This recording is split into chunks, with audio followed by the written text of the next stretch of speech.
Eu não sei vocês, mas eu tô muito empolgado pra assistir A Odisseia de Christopher Nolan, né? O novo filme dele, que promete ser um dos filmes mais desafiadores da carreira do diretor. Porque quando a gente fala de Christopher Nolan, né, a gente tem aí um diretor que ele é aficionado pela técnica, ele é um cara que gosta muito de brincar e manipular o tempo nos seus filmes, né? E ele gosta muito de criar umas experiências que são meio confusas, mas são muito fascinantes, são muito envolventes. E é disso que eu quero falar hoje, né? Hoje eu quero olhar para a filmografia do Christopher Nolan e lançar uma pergunta já nesse começo de vídeo. Será que ele foi o melhor diretor para Odisseia, né? Não no sentido de ser apto a dirigir, porque ele é claramente um diretor muito bom, ele tem muita técnica, ele é muito excelente na contação de histórias que ele se permite fazer, né? O estilo de histórias que ele traz, assim.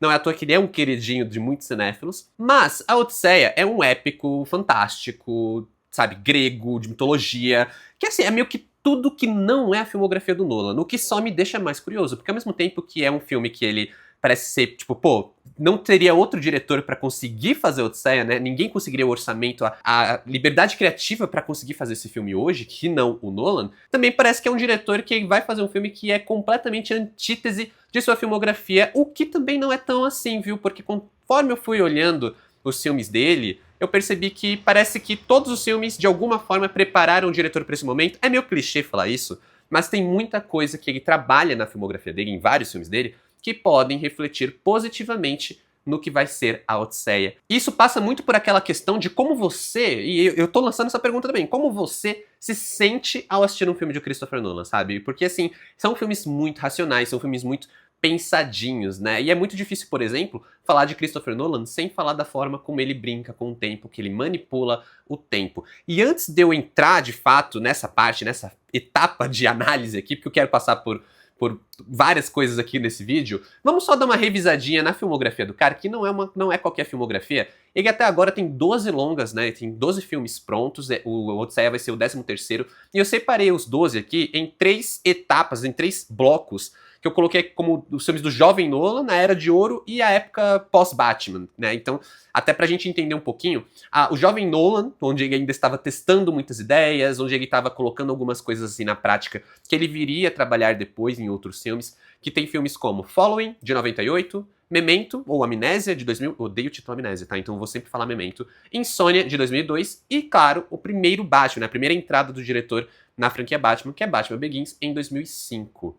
Já a Era de Ouro do diretor, que eu coloquei aqui como Era de Ouro, começa ali com The Prestige, que é o Grande Truque, um filme excelente, muito subestimado do diretor, que ele realizou em 2006. Segue com O Cavaleiro das Trevas, de 2008, filme que muita gente coloca como o melhor filme de super-heróis da história. Tenho questionamentos quanto a isso, e eu vou falar neste vídeo. Prossegue com também excelente A Origem, né, Inception, de 2010. E fecha ali com Batman, O Cavaleiro das Trevas Ressurge, em 2012, né, que foi aí onde o diretor ele fechou o seu ciclo de história ali do Batman. E aí a gente tem a fase pós-Batman do diretor, que começa com Interestelar, em 2014, segue com Dunkirk, de 2017, e tem aí um momento muito emblemático para a carreira dele, que é muito importante para ele dirigir a Odisseia hoje, que são os últimos 2 filmes da filmografia dele, né? Que é Tenet, de 2020, e Oppenheimer, de 2023. Obviamente eu vou passar por alguns detalhes, mas antes eu quero voltar e falar sobre a questão do tempo, né? A Odisseia é um poema épico que fala sobre a jornada de Odisseu voltando para casa depois da guerra, e tem todo um lance assim de, cara, assim, pô, como é que o Nolan, né, como é que alguém conseguiria fazer um filme que faça jus ao nível épico dessa história, né? Uma história apoteótica, uma história grandiosa por si só. E aí eu penso que tem um cara que consegue talvez traduzir isso em um filme de 2, 3 horas ali, é o Nolan, justamente porque ele é um cara que desde sempre na sua filmografia ele tá brincando com a experiência temporal do espectador, né? Eu acho que ele consegue enxugar essa história pra ela ser funcional dentro de um filme e não, sei lá, uma série, uma minissérie, porque ele é um cara que sabe trabalhar com o tempo, ele sabe manipular o tempo, ele sabe dilatar o tempo de uma maneira que não fica incômodo para o espectador. E aí a gente tem, por exemplo, 2 filmes muito emblemáticos quanto a isso na filmografia dele, que é o Memento, de 2000, e o Dunkirk, de 2017. Por isso que eu falei, ele tem coisas que ele já faz ali quando ele tá no começo da carreira, que ele retoma depois e que é muito legal. E o cinema é muito isso, né? O cinema é a arte de manipular o tempo, e nesse ponto o Nolan é um dos poucos diretores hoje em dia que consegue fazer isso de uma forma tão, assim, transparente, né? Ele literalmente gosta de trabalhar com essa temática do tempo. Está em Interestelar também, mas eu acho que pra entender um pouco dessa questão de montagem, de fato, esses 2 filmes são mais claros no que eu quero dizer. Porque o Memento, ele criou aquela estrutura de uma sequência colorida, uma sequência preto e branco. E isso vai fazendo com que uma cena esteja indo pra frente, outra cena esteja voltando pra trás, de modo que o final da história é o meio do filme. É muito confuso falando, você tem que assistir, você tem que ver o Nolan trabalhando essa lógica.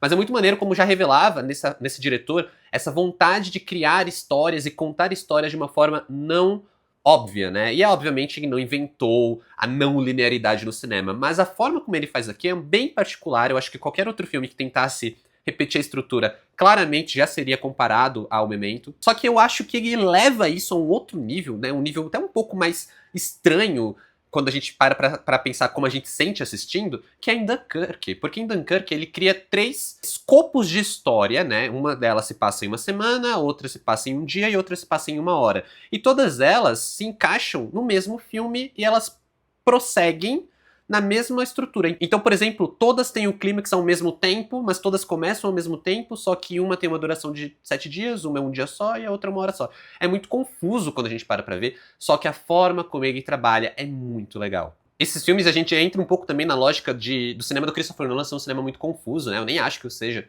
um cinema tão confuso assim. Muita gente acha que superestima a capacidade do Nolan de criar histórias impossíveis de entender, e talvez o que eu esteja falando seja meio polêmico, né? Porque eu sei que muita gente ama o Nolan porque ele é muito inteligente, os filmes dele são muito inteligentes. Assim, são bem cabeça, mas eu também não acho que seja nada impossível de entender, não. Acho que o Nolan ele se explica bastante, ele gosta de se explicar bastante. E eu acho que se você presta atenção no filme, se você não assiste filme, sei lá, mexendo no celular, você consegue entender, sabe? Porque ele gosta de criar coisas confusas, mas ele também gosta de se explicar bastante. Só que por mais que sejam filmes que são bem cabeça, tanto Memento quanto Dunkirk já revelam um lado do Nolan também, que é o lance dele gostar de criar narrativas que envolvam o espectador. Você pode se sentir confuso ali com Memento, assistindo, tentando entender, como eu falei, explicando aqui, é difícil. Mas quando você tá assistindo, a grande questão é você sentir o que o personagem tá sentindo, né? Porque que também é confuso, porque que também tem o lance dele não conseguir absorver as últimas memórias, né? Ele só lembra até um certo ponto da vida dele, depois disso ele precisa ficar anotando, por isso que ele faz as tatuagens. Então o fato é que o Nolan conseguiu estruturar a montagem do filme, né, a forma como ele conta a história, pra gente ter um pouco da sensação, se não muito da sensação, que o protagonista está tendo. Ao mesmo tempo, Dunkirk, por mais que não seja exatamente isso, ele consegue estruturar uma sensação de claustrofobia, uma sensação de urgência, que ele trabalha ali, nesse caso do Dunkirk, ele já tem uma outra carta na manga, que se chama Hans Zimmer, né, porque o Hans Zimmer cria uma trilha sonora ali que é bizarramente sensacional. Assim. Ele cria uma composição que tem uma urgência crescente, né? Parece que a música ela tá ficando cada vez mais alta sempre, cada vez mais alta sempre, e você fica mais... Você fica ansioso tipo, não, ela não tá ficando mais alta, até porque seria impensável. Imagina se você começa a assistir um filme de 2 horas e a trilha ela vai ficando mais alta a cada minuto e, sabe, quando você vai ficar surdo ao final do filme. E não é isso, mas a sensação está lá, a tensão está lá, a construção que o Hans Zimmer tem na composição acompanha muito bem a forma como o Nolan cria essa sensação de urgência, de antecipação, até porque é um filme de guerra, né? E não deixa de ser um filme de guerra. E aí eu fico pensando justamente essa brincadeira que ele faz com o tempo pra criar a confusão, pra criar essa urgência, pra criar essa sensação de... Sabe, essa sensação de se você ficar sem fôlego, que, cara, assim, completamente pode funcionar em A Odisseia, né? Por isso que eu acho que é um diretor que está muito apto. É um diretor que ele gosta muito de brincar com os artifícios, né? Ele gosta de brincar com a trilha sonora, o Hans Zimmer é uma carta na manga. Agora tem o Ludwig Göransson também, que trabalha com ele, né? Trabalhou com ele na trilha de Oppenheimer, na trilha de Tenet, se eu não me engano. Acho que é o compositor de A Odisseia também. Que são compositores que sabem muito bem como o Nolan gosta de trabalhar. Eu sinto que ele olha, parece que ele olha pro filme assim, ele pensa no roteiro, ele pensa na montagem, ele pensa na câmera, um cara entusiasta de câmera, né? O entusiasta do IMAX. Ele pensa ali na composição e ele vai montando tudo aquilo para criar a sensação do ilusionismo pro público. E aí eu entro em ilusionismo e eu uso essa palavra aqui com muita intenção, porque eu quero muito falar de O Grande Truque, o The Prestige, que é o meu filme favorito do Christopher Nolan. Assim, eu acho que esse filme ele é muito subestimado, eu acho que ele é um filme que Ele é muito envolvente, ele tem uma reviravolta ali muito legal. Não vou dar spoilers de nenhum desses filmes aqui, tá? Pode ficar tranquilo. Mas o The Prestige, ele é um filme que, pra mim, ele é exatamente o Nolan falando pro público, olha, é assim que eu penso um filme, sabe? Porque é um filme sobre ilusionistas, né? É um filme que dois mágicos que tem uma rivalidade. Então é um filme que foca muito na forma como eles constroem o truque e como um tenta descobrir o truque do outro. E até a forma como é construída um truque de mágica, né? Porque ele tem a preparação, tem a tensão, né, o crescimento, e tem a reviravolta, a surpresa final, que é o The Prestige, por isso o título em inglês.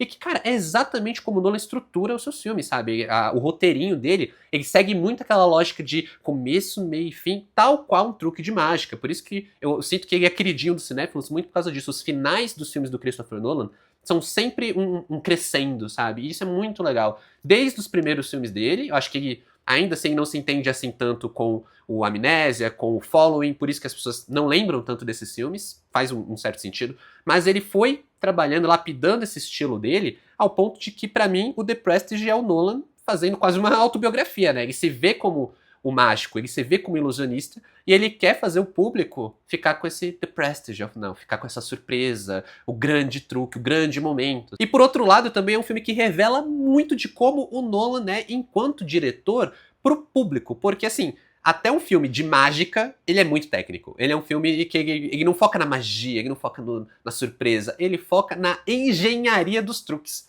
E o Nolan é o cara da engenharia. O Nolan é um engenheiro de Hollywood. Ele é tão engenheiro de Hollywood que ele tem esse conflito, né? Os filmes dele tem esse lado do fantástico versus o realista, do emoção versus a razão, né? O racional. O cinema do Christopher Nolan é um cinema muito frio, de várias formas, o que não impede que a gente sinta enquanto assiste, né? Eu acho que por isso mesmo que eu questiono a questão do filme do Batman, né? O Cavaleiro das Trevas ser o maior filme de super-heróis, porque pra mim eu acho que ele é um filme que rejeita completamente a lógica de um filme de super-herói, tá? Pra mim ele não é um filme de super-herói, ele é quase um thriller policial. Tem um cara vestido de morcego, tem um ali com maquiagem de palhaço, mas a estrutura, a forma, o tom, né, um tom meio neo-noir, assim, tipo, pra mim ele tá muito mais próximo de um Fogo contra Fogo, de uns Bons Companheiros, do que de um filme realmente de super-heróis. Pra mim, eu ainda acho que o melhor filme de super-heróis da história é Homem-Aranha 2. E assim, eu acho o Cavaleiro das Trevas excepcional, eu acho um filme excepcional.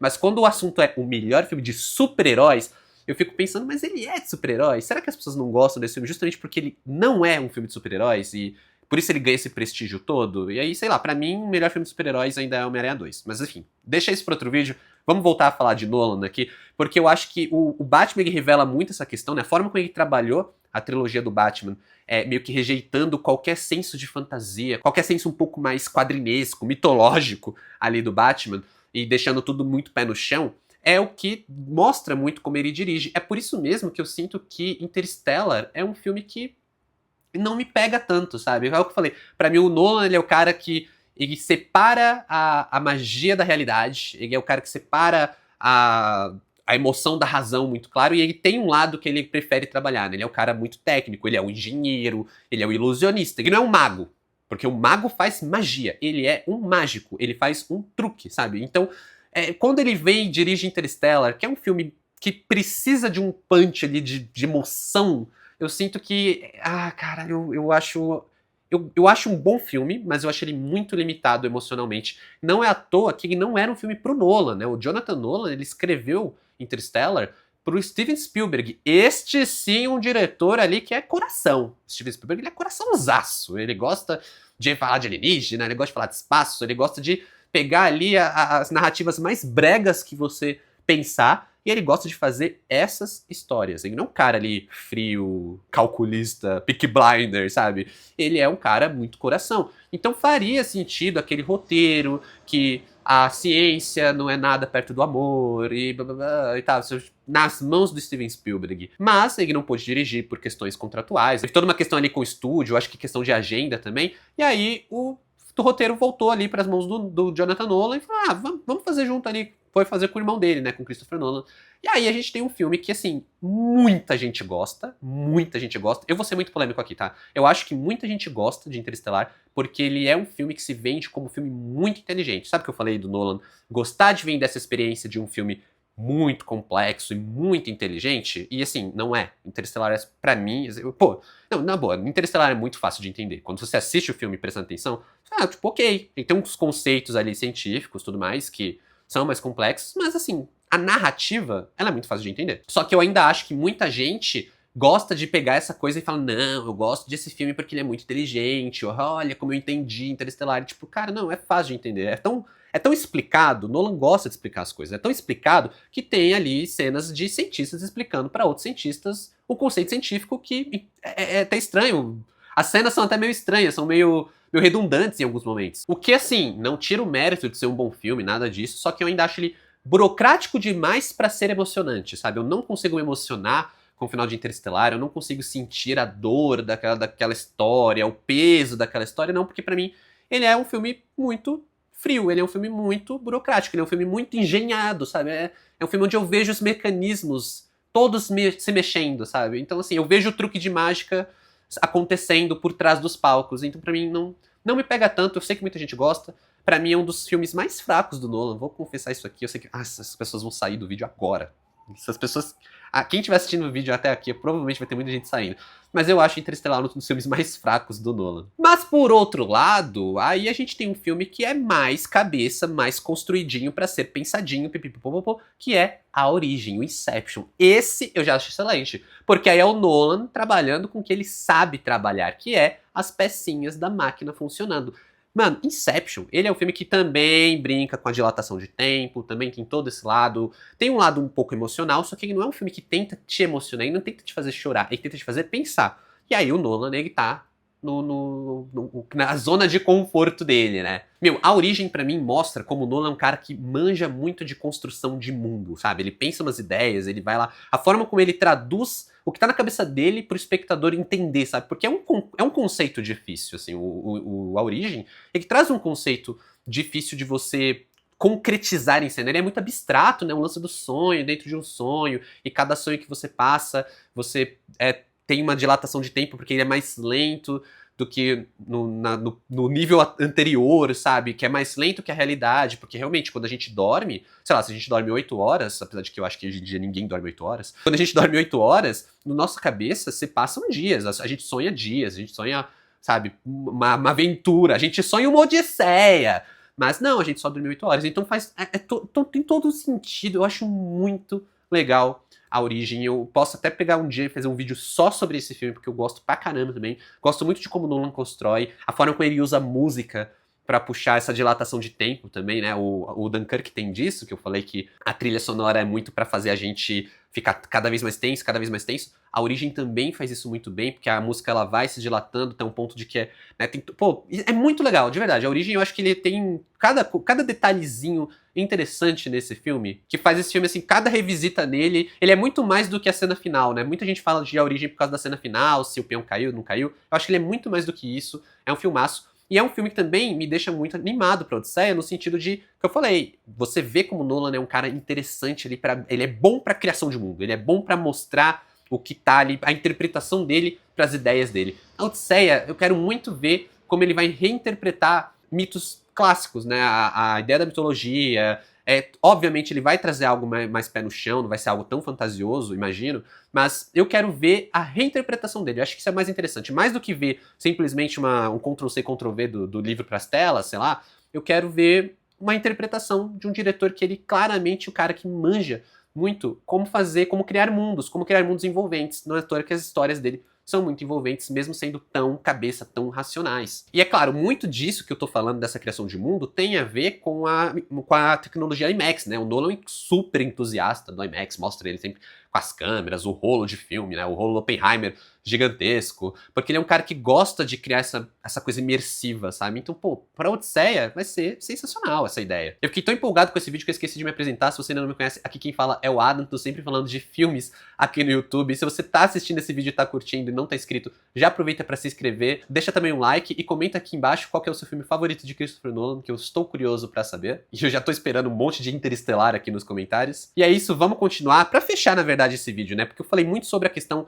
emocional, sentimento que o Nolan cria com as histórias dele, né? A forma como ele dilata o tempo, que ele brinca com o tempo, a forma como ele cria mundos fascinantes, ele envolve o espectador. mas tem um ponto muito importante pra gente pensar na questão da aptidão do Nolan pra dirigir a Odisseia, né? Lembra que eu falei lá no começo do vídeo que talvez o Nolan fosse um dos poucos diretores em Hollywood hoje que conseguiriam realizar a Odisseia? Isso se dá muito pelo ponto de ruptura que ele teve na carreira dele, e esse ponto de ruptura tem nome, e é Tenet. Tenet, ele é um ponto de ruptura de várias formas, no ponto criativo, no ponto mercadológico. No ponto criativo, porque eu sinto que o Tenet foi onde o Nolan ele foi experimentando, cada filme que ele fazia ele experimentava uma coisa diferente, ele meio que dava um passo em diante, né?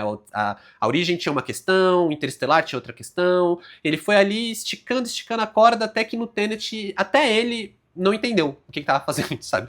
Tenet é muito bizarro, Tenet é muito complexo, é um dos filmes mais fracos dele também, mas diz muito sobre o teor criativo dele, né? Porque Tenet é muito criativo, eu acho que ele tem uma história bem pífia ali, pega Tenet e olha assim friamente, ele é um 007 genérico. Só que aí ele bota as engenharias, né, as Christopher Nolanzices dele, que é fazer o negócio de trás pra frente e depois de frente pra trás e faz com que Tenet seja um filme diferenciado até mesmo dentro da carreira dele, né, dentro da filmografia do diretor. Só que é um filme meio chato, é um filme que você fica mais tentando entender do que realmente empolgado pela história, empolgado pelo filme. Tudo que eu falei dos outros meio que não se aplica aqui. Não é um filme que é envolvente, não é um filme que é interessante, é um filme que você enxerga mais o mecanismo dele, ele quer te deixar confuso com a ideia da ida pra frente, pra trás e tal, mas não serve meio que pro propósito da narrativa, que é uma narrativa bem boba no fim das contas. E é um filme que também foi um ponto de ruptura mercadológico, no sentido de que foi um filme que saiu na pandemia. E a estratégia da Warner na pandemia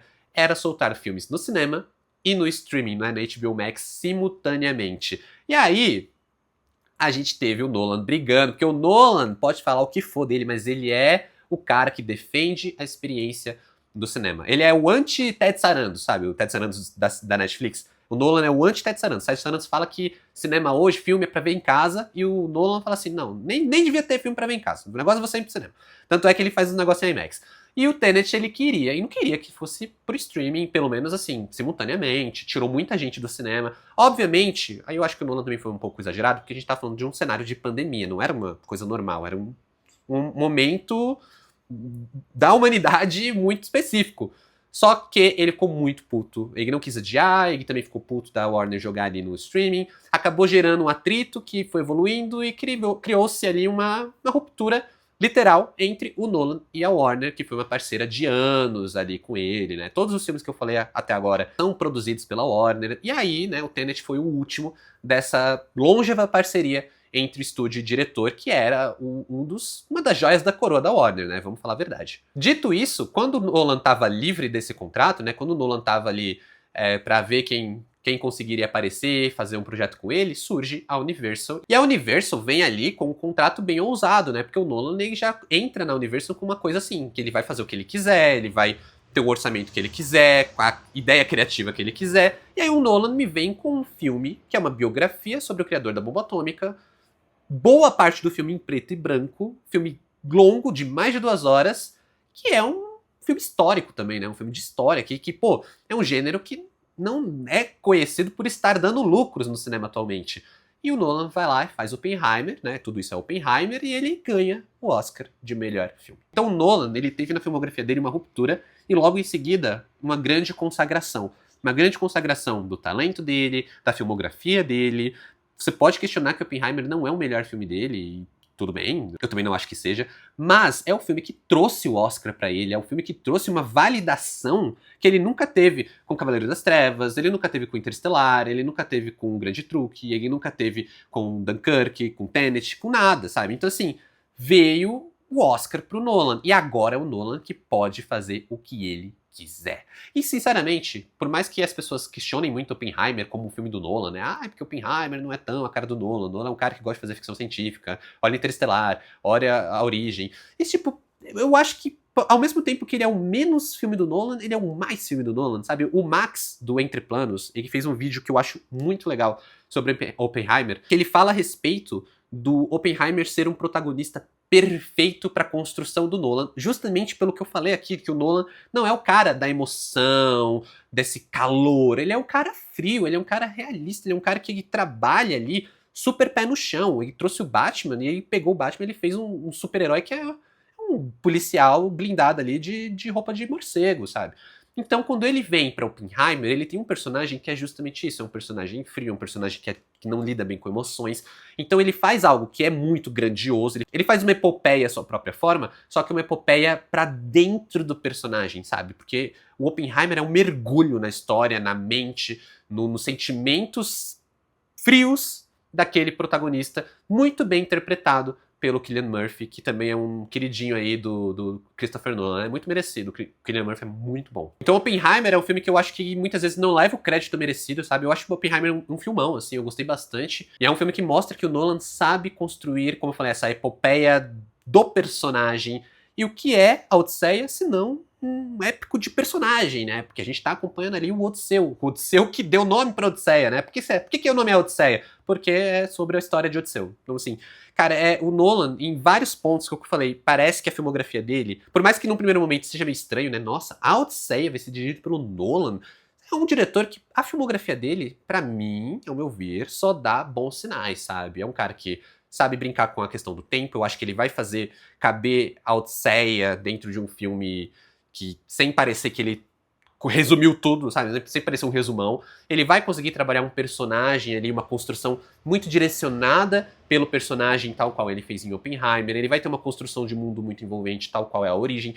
Sabe, tudo que eu vejo, a forma como o Nolan ele trabalha, a técnica, as engenharias do truque de mágica, podem funcionar muito bem para Odisseia. Ao passo que a gente sabe que a gente vai ter um filme que não tá sendo um filme podado por produtor, ele é um filme do Christopher Nolan. E isso já diz muito também no fato de eu estar empolgado com esse filme numa época que tantos diretores bons, e eu digo Scorsese, Coppola, Spielberg, são diretores que muitas vezes precisam lidar com produtores fazendo pressão pro filme ser de um jeito ou de outro. Christopher Nolan, aparentemente, é um dos poucos que não tem essa questão. Ele pode fazer o que ele quiser e a gente vai ter um filme dele. A gente vai ter a Odisseia de Christopher Nolan. E eu estou muitíssimo empolgado para isso. Mas eu ainda tenho uma dúvida. Como é que tá a sua expectativa para a Odisseia? Comenta aqui embaixo, me conta o que, que você tá esperando, me conta se você tá positivo, se você tá negativo, como é que tá o seu hype para a Odisseia, porque pra mim, você já viu, né? O hype tá alto. Se você gostou desse vídeo, eu vou deixar outros dois conteúdos linkados aqui pra você assistir depois desse. Como sempre, muito obrigado por assistir esse vídeo até aqui. Valeu, falou e até mais!